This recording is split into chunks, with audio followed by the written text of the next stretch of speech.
Now I am learning how to use reflection probes to generate local reflections. So before, in the last video, I came up with something like this. And we've got the lights here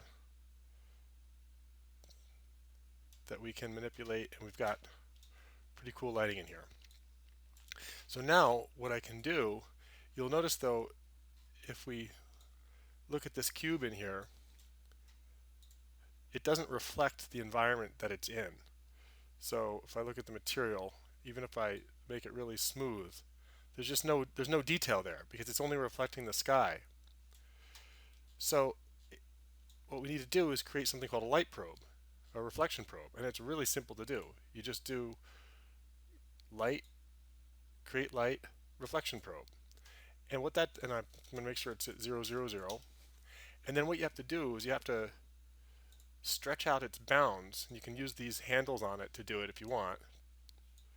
Or it's simpler just to, in this case, to say size 200 by 200 because you want it to cover the whole area that you want it to reflect where you want reflections. 50, we'll say 0, 0, and then we can probe origin. Let's move it up just so it gets just where we need it.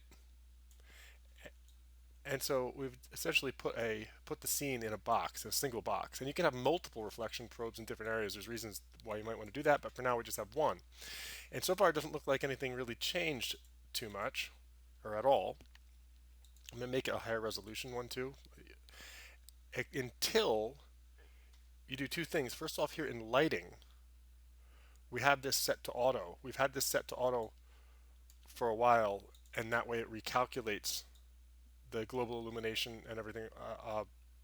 It recalculates global illumination every frame. Now we want to do the same thing or something similar here to the reflection probe, where you change it from type from baked to real time. Now all of a sudden, it doesn't look like a ton has changed until we go in to this cube here and we make it smoother. Now, check that out. Now you can see blurry reflections of the scene in the cube. And I've done the same thing for the materials on the pillars, where it's subtle. I mean, you can make it completely smooth and you essentially have completely reflective, bumpy reflective surfaces. And that is all, but by bringing it down you can get a subtler effect. And just to look at the difference here, this is with the reflection probe. And if we take that reflection probe and disable it, this is without it. Notice the pillars and the cube as we move back and forth with the reflection probe on. There's just a lot more nice shiny detail in here. And when we hit play,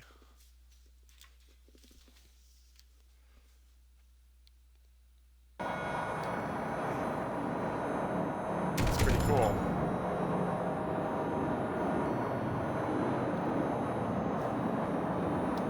And that's reflection probes.